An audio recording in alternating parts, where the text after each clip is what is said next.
Welcome Jill Coates, Head of Corporate Training, Project English, India and Sri Lanka. Thank you. Jill, first tell us, what does the English language mean to you as an individual and as a professional? Well, obviously my whole career has been spent in teaching English or in managing English teaching or learning programs.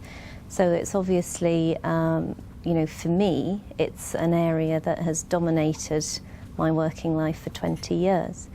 And I think what's interesting is that when I started off teaching 20 years ago, it was very much learning English or going to an English language school was very much something that elite families, elite children did in countries outside of the UK. And I think for me what's changed the most is, and what this conference I think demonstrates, is how incredibly widespread now the desire and also the access to English and English language training programs has become globally. And I think that's one really positive aspect for me of globalization, that more and more English is genuinely a world language rather than a world language for a small elite. Do you think English sometimes comes in the way of linguistic diversity in countries such as India and Sri Lanka? Well, that's something that we've heard some very interesting discussions about over these 2 days of the conference.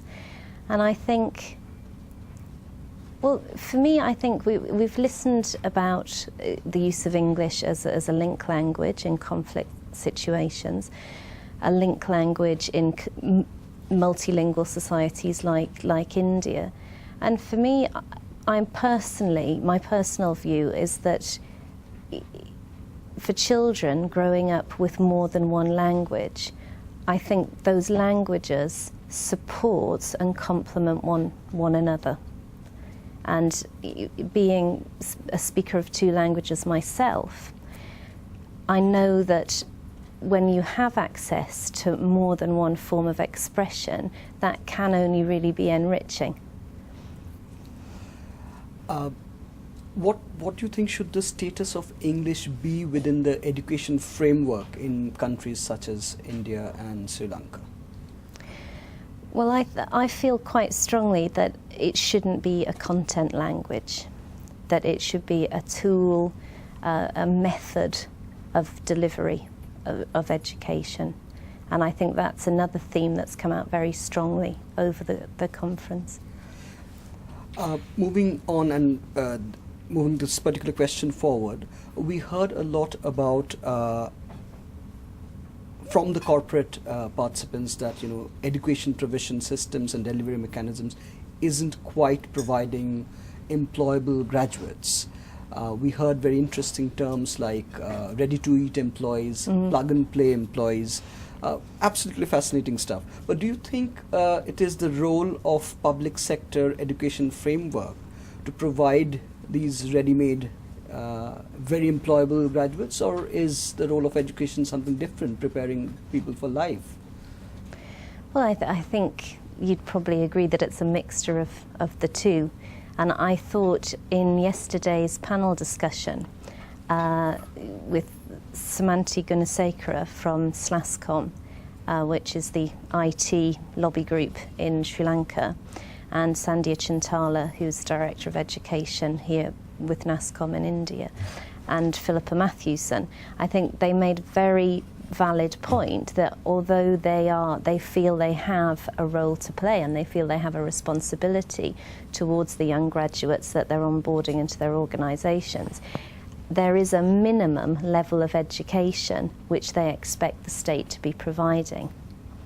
And I think there is a part for both the state and the private sector, particularly in terms of skills for employability.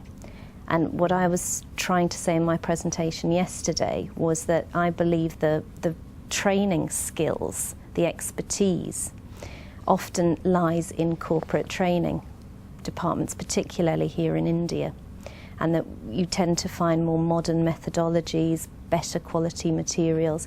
And I think projects like Infosys' Project Genesis, which exploits corporate training teams to go out into colleges and universities to share those skills with the local, with the college lecturers and teachers, is a real way forward, I think. Jill, you were part of the core Project English team right from the start.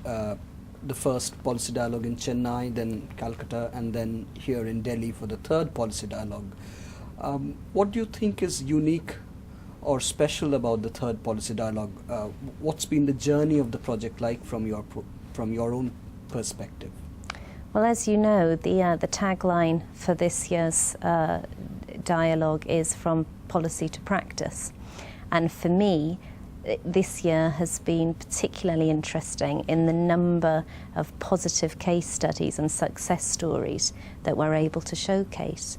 And I really feel that the English policy dialogues have played an important role in bringing policymakers from the state sector, the education sector, together with heads of industry to better understand how they can work together towards transforming the workforce. And I think from the case studies we've seen from Barclays, from the EGMM project in Andhra Pradesh, that there is a serious refocusing going on in the training in the training field here in India, and that I think the learners, the young people, the young aspiring